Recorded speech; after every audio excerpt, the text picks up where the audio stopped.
One of the things that I heard from so many people is that they feel like they have a lack of control, a lack of accountability. So Poilievre's Taxpayer Protection Act, great news for working Canadians, great news for us taxpayers, and it's horrible news for those money-hungry politicians, bureaucrats, and lobbyists who love tax hikes and wasting your money, right? This is the Canadian Taxpayers Federation podcast. We are fighting for lower taxes, less waste, and more accountable government. This is an election special, so this is going to be coming at you pretty fast. My name is Chris Sims. I'm the Alberta Director for the CTF. I'm here with my good friend, Federal Director Franco Terrazzano. We have him back out there in Ottawa. Franco, you and I just finished ripping up most of Western Canada, publicizing your book, Axing the Tax, the carbon tax fight here in Canada. And boy, oh boy, the carbon tax is really looming large in this election. You and I wanted to break down, though, the cost for Canadians, how this will affect their affordability. And folks, just straight out of the bat, we're going to focus on the Conservatives and the Liberals here. So we're not going a deep dive through the economic plans of the Green Party, the Bloc, or the NDP. So, Franco, where did you want to start here? Do you want to start with the difference in the promised income tax cuts? That was a big one. Yeah, let's start there. Okay, so number one, cost of living, top of everyone's mind, because I mean, people have been struggling to afford the basics of life for years now, right? And it seems like prices still keep going up. So let's talk about affordability. Let's talk about income tax relief. Number one, the best way that the government can make all areas of life more affordable is just to stop taking so much money in the first place, right? Tax cuts, letting Canadians keep more of their hard-earned money. So on income tax cuts, Poilievre is promising twice as much relief as Carney, right? So Carney is promising income tax cuts for a two-income family that will save them about $800 a year. Poilievre's income tax cuts would save that same family up to $1,800 a year. Okay, so Carney promising tax relief for about $800 on income taxes. Poilievre promising income tax cuts for $1,800 for that family. So on income taxes, Poilievre is promising twice as much relief as Carney. Yeah, that's a big deal. $1,000 extra dollars is $1,000 extra dollars. So that's like about three big trips to the grocery store for a family of four for those weekend grocery shops. So that's a big difference there. So let's move on from income tax cut differences, because that's pretty stark. The big sticky one, of course, here is the carbon tax. We, of course, I think we mumble about this in our sleep. The carbon tax is a huge expense for Canadians. Yep. To be fair, Pierre Poilievre campaigned on axing the tax for like 2 years leading up to this election. And then just before the election, current Prime Minister Mark Carney reduced the consumer carbon tax down to zero, which is why you're seeing those savings right now, for now, at the pumps. But there's a big mess here as to who has a hidden industrial carbon tax, how much that's going to cost us. What's the difference here? Let's start with the Conservative plan. What's their plan on the carbon tax? Well, Pierre Poilievre and the Conservatives, I mean, he's the only federal major party leader that is promising to get rid of all carbon taxes. He's the only one. Yeah. Right. So he'll get rid of the consumer facing carbon tax. He'll repeal the law. He'll get rid of the hidden carbon tax on Canadian businesses, right? Often dubbed the industrial carbon tax. He's going to get rid of that, too. And Poilievre is also getting rid of the second carbon tax, right? Folks, you might remember us talking about the fact that Trudeau buried a second carbon tax in fuel regulations that will make your gasoline and diesel more expensive. Well, Poilievre said he's going to get rid of that too. So Poilievre is very clear. He's on the record many times saying he would get rid of all carbon taxes. Now, let's contrast that with Mark Carney and the Liberal Party. Chris, you already kind of teed me up there, but Carney doesn't want to get rid of all carbon taxes. He wants to change the carbon tax, and that was his own word, not mine. So as you mentioned, Chris, Carney set the consumer carbon tax rate to zero. Of course, the legislation is still on the books. So after those politicians are done knocking on your door after the election, they could still technically get back into the House of Commons and crank that carbon tax back up. But Chris, where I see the fight shifting under a Carney-led government is more to the hidden carbon tax, right? Carney has been very clear that he wants to impose massive hidden carbon taxes on Canadian businesses. Then he hopes you won't notice when that makes your life more expensive, right? But, there's another element here of Carney's hidden carbon tax on Canadian businesses.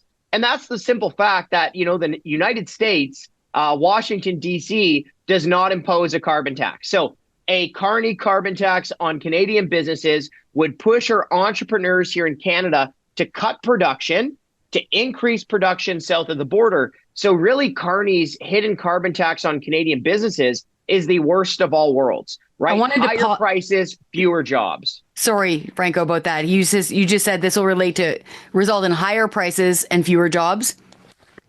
So I wanted to pause you there real quick. We don't usually play clips in this show, but this one just blew my mind. Okay, so it's been very difficult, to be fair, very difficult for journalists to be able to pin Carney down and make him answer this question. How much will your industrial carbon tax cost? Okay, so what this journalist did, and kudos to them, I don't know who it is, they tried to really pin him down specifically on steel.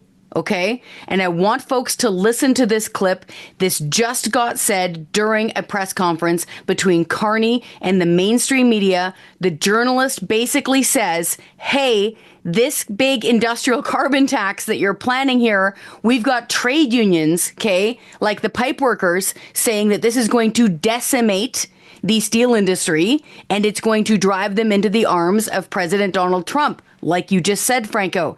Will you give a carve-out? Will you give an exemption to the steel industry? Listen to this. Well, there's a looming trade war with the United States and the industrial carbon tax in place. I'm wondering if in your plans to support Canadian industries, you would consider exempting companies from the industrial carbon tax, particularly like ones like Algoma Steel, which are actively working towards having greener technologies in place in the near future. So what's happening is that there's a couple things here. One is that there's a value to that industrial carbon tax in the predictability of that tax and the certainty around. It encourages the types of investments that help companies such as Algoma leapfrog their competitors, and leapfrog in many cases their American competitors, but international competitors. Okay, folks, so you just heard Prime Minister Mark Carney say, oh, you don't understand. My industrial carbon tax will help the steel industry. Franco, that reminded me of remember when Trudeau said that his carbon tax made people richer? Yeah, I sure do. I mean, that's insane, right? Yeah. Steel workers need a carbon tax like they need a hole in the head. Like they don't, like come on. Look, Carney's also been trying to spin Canadians like, oh, don't worry, folks. It's just going to be the large companies that pay the carbon tax. Like, come on. Here's Carney's fault. Or here's Carney's problem, sorry. Nobody believes him. And the Canadian Taxpayers Federation just released Leger poll that shows that only 9% of Canadians believe Carney that businesses will pay most of the cost of his carbon tax. 70% of Canadians understand the simple reality that if you impose carbon taxes on businesses, well, those costs are going to be passed on to consumers. And, we've said this many times, but come on, folks, a carbon tax is a carbon tax is a carbon tax. That will make your life more expensive, right? When the government imposes carbon taxes on refineries, your gas and diesel gets more expensive. When the government hammers utilities with carbon taxes, your heating bill gets more expensive. Or take a fertilizer plant, for example, right? When the government hammers, fertilizer plants with carbon taxes, well, that makes it more expensive for farmers to grow food, and it makes it more expensive for you to buy food. So look, on the carbon tax, the wedge is very clear. Poilievre, get rid of all carbon taxes. Carney, supporting carbon taxes and hammering Canadian businesses with carbon taxes, and you with higher prices. Exactly. I just wanted to slip something in there, too, which is connected to carbon taxes. I read Mark Carney's book, especially the chapters on things like carbon taxes. Carbon taxes are a cornerstone, his word, to his worldview. Okay, he believes so fervently in carbon taxes, he thinks they should be all around the world. To that point, separate from his industrial carbon tax, folks, he's going to create carbon tariffs. Okay, carbon tariffs. Now, the government calls them border adjustment mechanisms, but that is government talk for a tariff. And this is why. When Carney looks around the world and finds a country that doesn't have a carbon tax, that upsets him.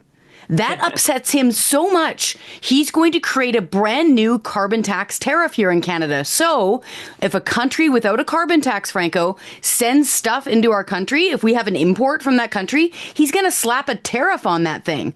And we're going to have to pay more for it. So much so that they actually included it in their costed platform. Folks can go look it up, take a look at the border adjustment mechanism that is in the Liberal platform. Bottom line, it's going to make stuff cost more here in Canada while Canadians are broke. So yeah, huge difference there between the two parties on their plans for carbon taxes. Let's move on now to home taxes. Franco, I know you did a deeper dive on this than me. What's the difference right now between the two parties going into this federal election on taxes on homes? Yeah, let me just add some data, though, first to Sure. your point about the carbon tariffs, Carney's carbon tariffs. I mean, according to his own platform, it's going to cost Canadians $500 million. Like, that's his own platform. It'll cost $500 million, right? So that's really expensive.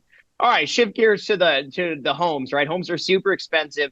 And really the difference between Poilievre and Carney on cutting taxes on homes is similar to the income tax, right? So Poilievre is offering more home tax relief than Carney is. So essentially what Carney wants to do is he wants to cut or take the sales tax off of homes for first-time home buyers up to a threshold of $1 million. Okay, Poilievre essentially wants to give more people more relief when they're buying a home. Poilievre will take the sales tax off of all new homes up to the threshold of $1.3 million. So similar like with income taxes, Poilievre is cutting, giving people more tax relief when they buy a home as well. But there's actually another difference here that's really important. So let's talk about home equity taxes, Chris. Yeah. Now, our longtime listeners and supporters of the Canadian Taxpayers Federation will know that the Trudeau government, the Liberal government, has been flirting with home equity taxes for quite some time, right? So the federal government spent about $450,000 of our tax dollars studying and promoting home equity taxes. But the biggest thing that the Trudeau government did, which became closer to imposing a home equity tax here in Canada, is that it brought in a reporting requirement back in 2016.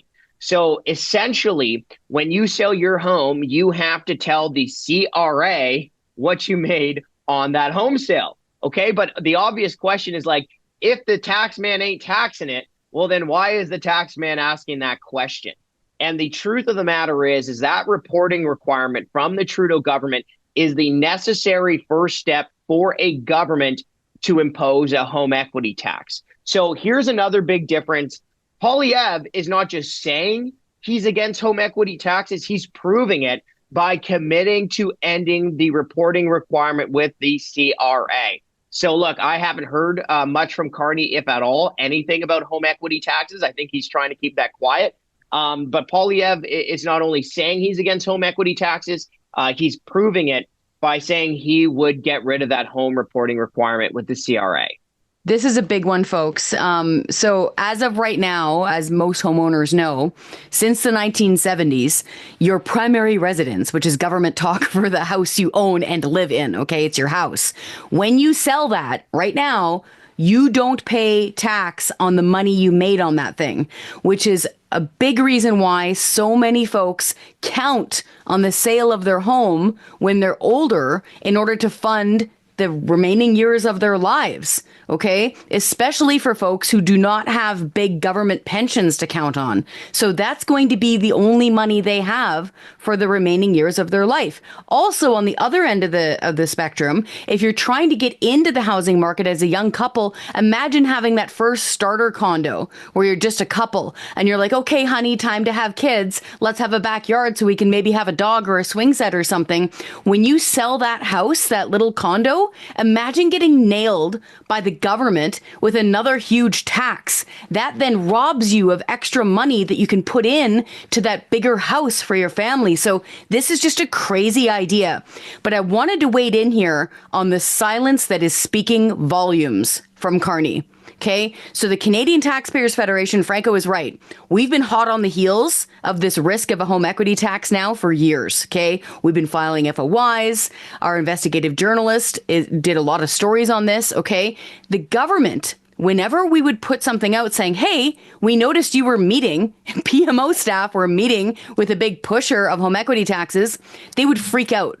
They would deny it. They would say no. So much so, Franco, remember that time, I forget which minister it was on a Saturday morning, and they went all crazy online saying there's nothing to see here. No, we're not doing this.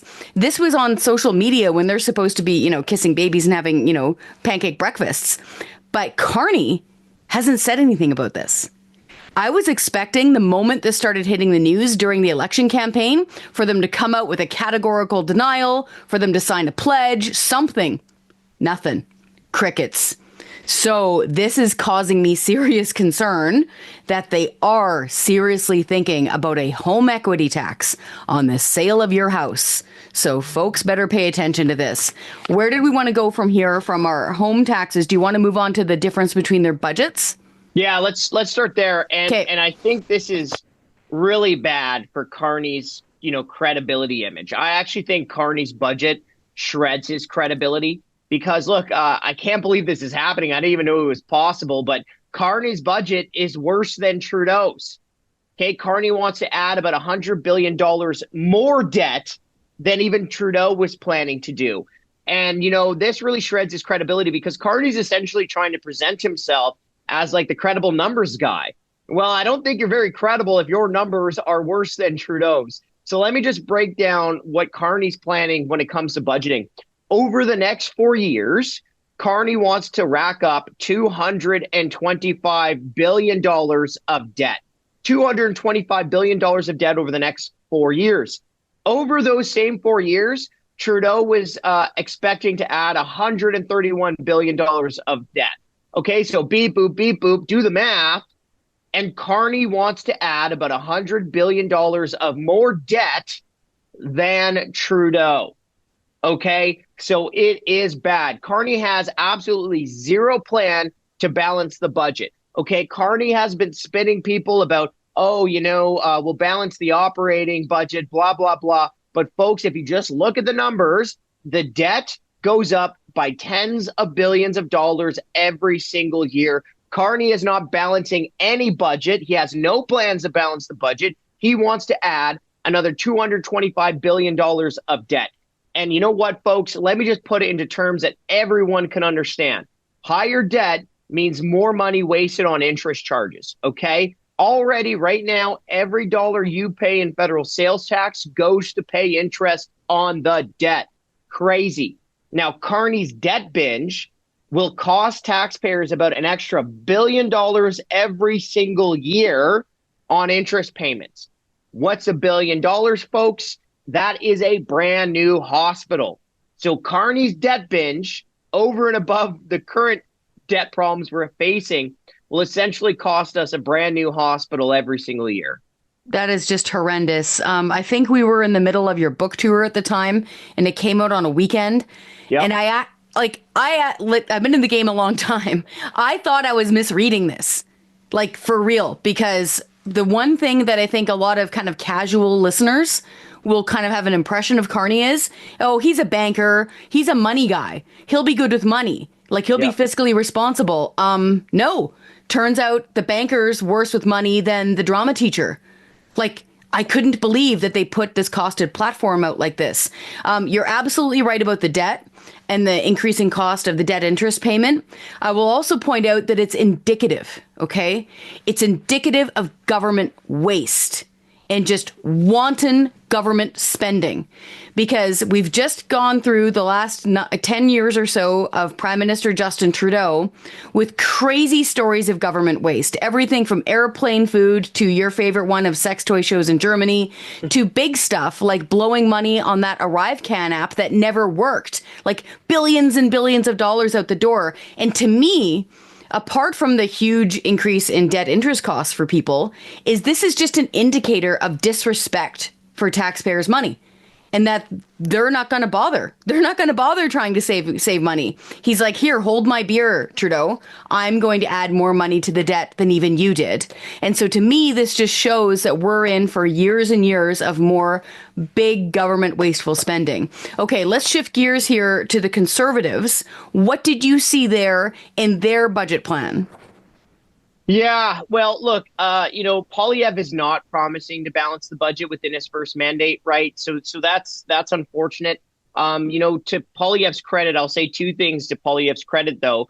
Number one, Poilievre's deficits are significantly lower than Carney's, right? Like significantly lower. So Poilievre will be adding to the debt, but significantly less debt than Carney. What we were hoping for is obviously a balanced budget by the end of the first mandate. I think that would have been more than doable. But, on one point, to Poilievre's credit, he is adding significantly less debt than Carney or even than Trudeau. So, there's some silver lining there. But I think where there's more credit to Poilievre is that he's actually finding some savings, right? And look, he's going to find about $3 billion of savings in the first year. That jumps up to about almost $10 billion in savings by the end of his mandate in his last year. But he's also identifying the specific places where he'll find savings, right? So that's good, right? So he's talked about consistently defunding the CBC. Defunding the CBC is in his platform. Okay, so that's good news. Ending the gun ban and buyback, right, which could end up soaking Canadians for like billions of dollars. The last internal records from the government expects that gun buyback at Boondoggle to be about a $2 billion hit to taxpayers. It's probably going to be more than that, right? If you look at history and the fact that its costs are always ballooning already. Poilievre also talks about finding savings in the crown corporations, right? We've been hammering crown corporations that have been failing to do their job, yet still handing out big time bonuses. So again, good savings there. Another spot where we find some savings is in foreign aid, right? All the money being wasted overseas. Like I've mentioned this before, but in 2022, the last year where the government has provided records, the federal government spent $15.5 billion overseas in foreign aid, right? That's nearly 3 times more than what the federal government spent through the entire Department of Veterans Affairs. So you know what? Kudos to Poilievre for going out there and saying he's going to stop wasting so much money overseas. I think that's good. One area where I think all us Canadian taxpayers are going to have to push Poilievre is to shrink the size of the bureaucracy. This is really where the big time savings have to come from because look, Trudeau added 108,000 extra bureaucrats. Okay, he ballooned the cost of the bureaucracy 73% in less than a decade. So what I'll say about Poilievre's budget plan is that it's less debt than Carney's. There is some savings in there. So Poilievre is promising just to a good start to rein in the wasteful spending, but more work must be done. I will also point out that he wants to severely cut back on the spending on consultants. Yeah. Yep. Which is a big one. You're there in, I'd like to tease you calling it Mordor. Of course, folks, he lives in downtown Ottawa.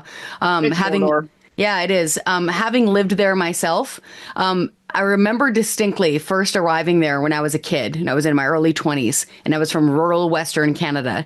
And my first impression after walking around downtown was, oh, this is where the money goes. That's what it feels like. And a big part of that wasteful spending, the money that goes into Ottawa, is on lobbyists. Anybody who walks around the downtown precinct, especially on, say, a Thursday or Friday night, you can almost hear the taxpayers' money sloshing around in that bathtub full of lobbyists and consultants and just so much money moving around there. I was really glad to see some savings being earmarked there. Part of his announcement was also the Taxpayer Protection Plan. Now, yes. Did you want to get into that? Because, if I may, very quickly, here, and I know you're Alberta director too, and you love Alberta as well. His mom lives around the corner from me. So if I may, as the Alberta director, the Taxpayer Protection Act here in Alberta, okay, is what has shielded us from a sales tax. Okay, so for folks who come in from Saskatchewan and BC to do their big shopping, we don't have a sales tax, and that's because we have a Taxpayer Protection Act, meaning if our government wanted to hit us with a new sales tax, they would have to win a referendum first. They would have to ask the people of Alberta for permission to increase their tax or create a new tax. Now I'm hearing Pierre Poilievre saying, let's take that thing national.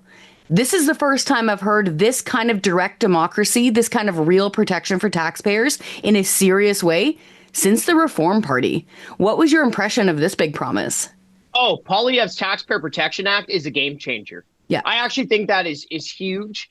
Obviously the CTF, we've been trying to push just how big news this is, where Poilievre is saying no new taxes, no tax hikes without a referendum first. I mean, that is huge, right? That is great news for ordinary Canadians who are fed up with these politicians and bureaucrats hiking our taxes, wasting our money. It's also great news for ordinary Canadians because it gives more power back to the people.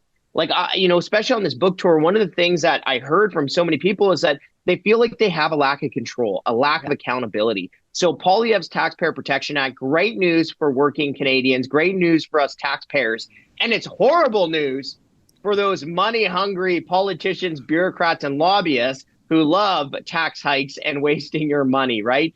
So look, I think that's a great news. Like we've heard so many times in the past, whether it's provincial politicians or federal, where during the election, they promise no new taxes. And once the election is over, what do right away? Well, they hike your taxes. So Poilievre's Taxpayer Protection Act, I honestly think it's an absolute game changer. So throughout Poilievre's platform, not only is he promising tax relief that will immediately make your life more affordable, but he's also promising this taxpayer protection, which will keep more money in your pockets for years to come, making it harder for the federal government to trick you and then take more of your money.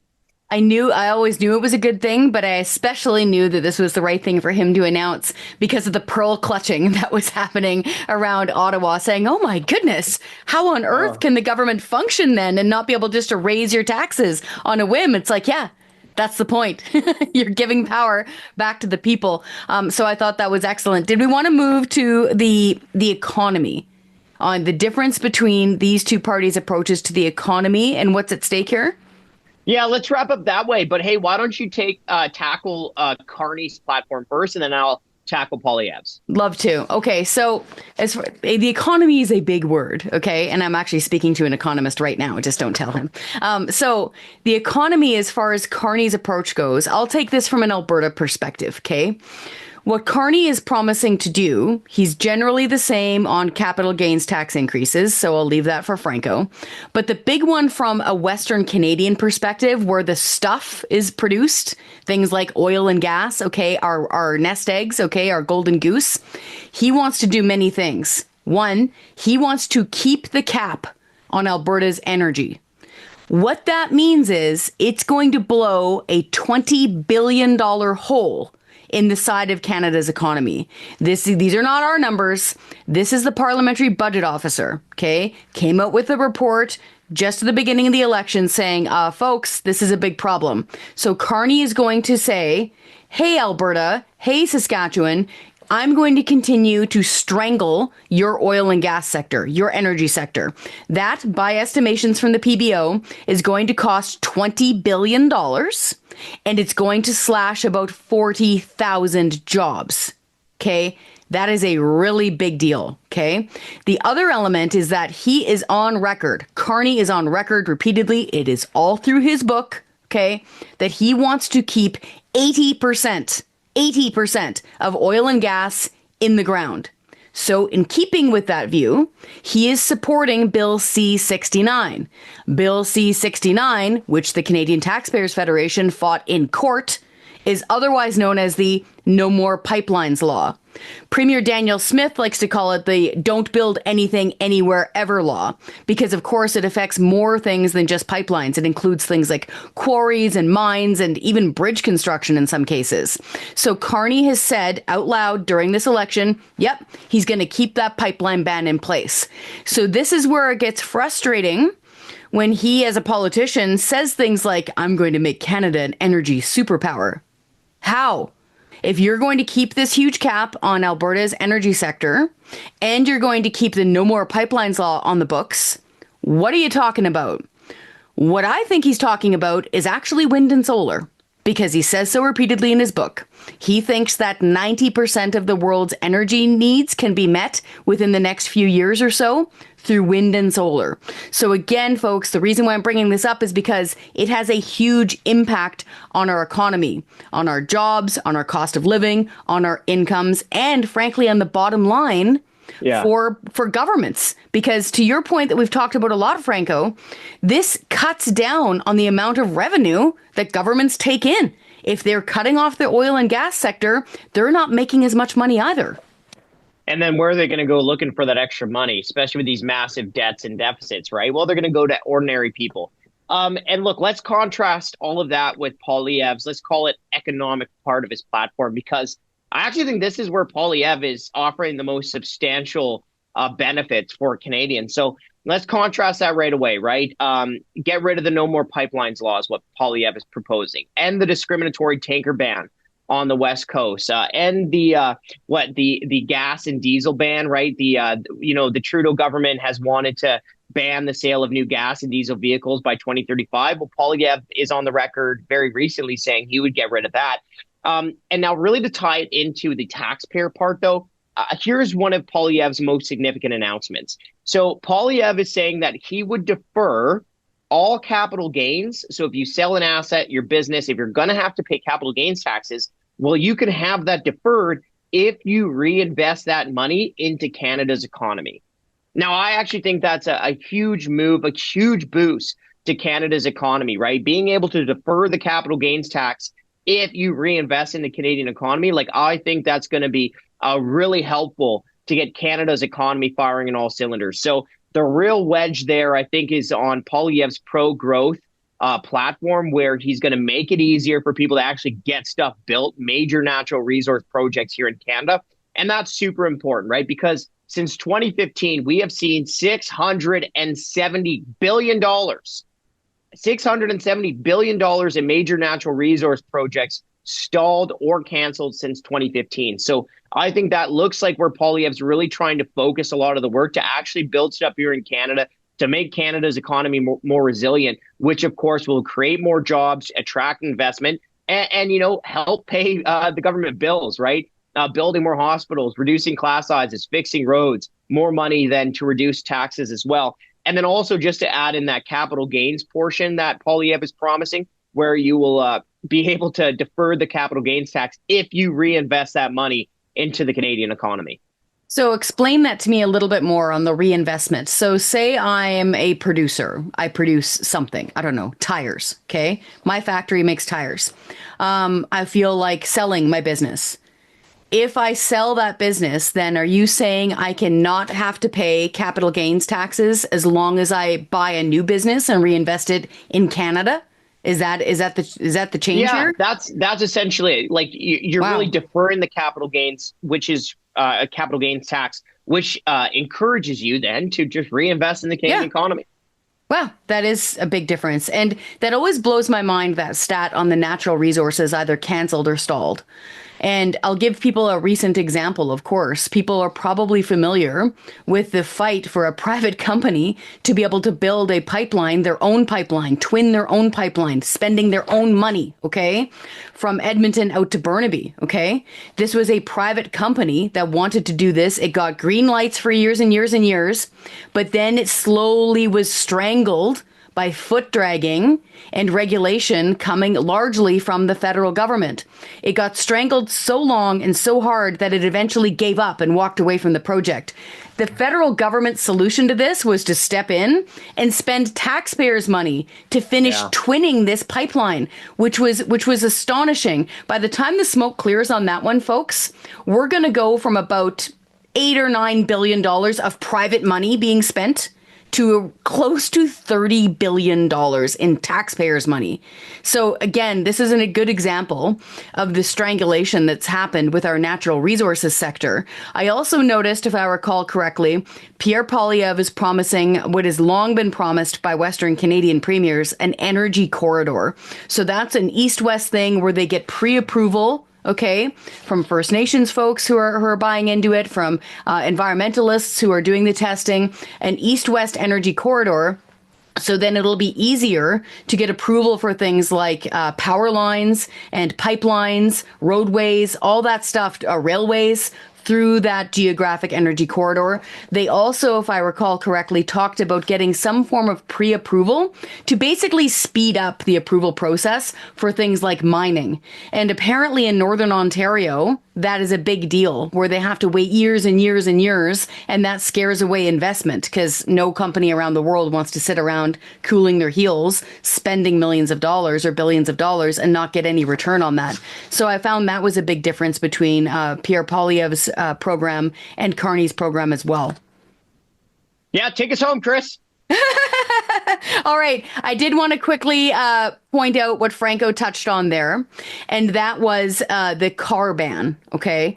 So what the current Liberal government is going to do is they are going to ban the sale of new gasoline and diesel powered vehicles, what most of us would call a normal car or truck. So the restrictions actually start kicking in soon. It's at some point next year. They start, wheedling in a certain percentage that dealers will have to sell. But you're right, Franco. In 10 years' time, which is going to go by real fast, in 10 years' time, it will be against the law for you to go purchase a normal gasoline or diesel powered car or truck. Now, if folks want to choose to drive a battery powered vehicle, that's up to them. It should be up to them. But of course, the government's like, no, let me step in here.